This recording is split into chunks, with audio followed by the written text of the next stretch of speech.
एक गांव में एक किसान रहता था। वह खेतों में काम करके बहुत मेहनत किया करता था।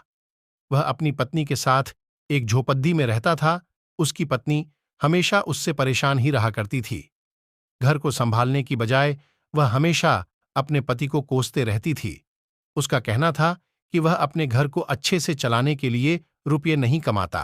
किसान भी हमेशा तनाव में ही रहता था। एक दिन किसान और उसकी पत्नी घर पर झगड़ा कर रहे थे। तब उस राज्य के राजा और रानी उस गांव का दौरा करने के लिए आए। ये दोनों किसान की झोपड़ी के बाहर से होते हुए निकला। राजा और रानी ने किसान और उसकी पत्नी का झगड़ा सुनकर वहीं रुक गए। और रानी ने फिर राजा से कहा, मजराज, पत्नी चाहे तो घर बना भी सकती है। एक पत्नी को अच्छे से घर चलाने के लिए बहुत त्याग करने पड़ देते हैं। अतः मैं चाहती हूं कि 3 महीनों के लिए मैं इस किसान के घर में रहूं। अपनी पत्नी की बात सुनकर राजा मान गया और किसान और उसकी पत्नी को बाहर बुलाया।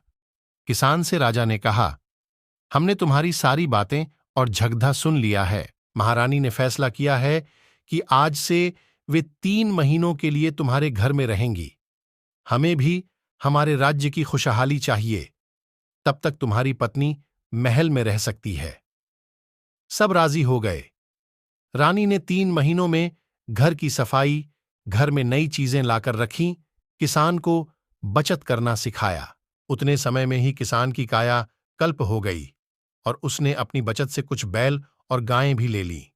वहीं दूसरी ओर राजा के घर में किसान की पत्नी ने बहुत गंदगी फैला दी। राजा इससे परेशान होकर रानी के आने का इंतजार करने लगा। 3 महीनों बाद जब किसान की पत्नी अपने घर आई तो इसे विश्वास ही नहीं हुआ कि वह उसका घर है।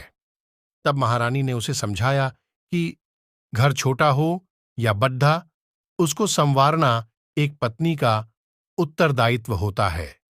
महारानी की बात सुनकर किसान की पत्नी बहुत लज्जित हुई और रानी से अपने घर को अच्छी तरह से संभालने का वचन दिया।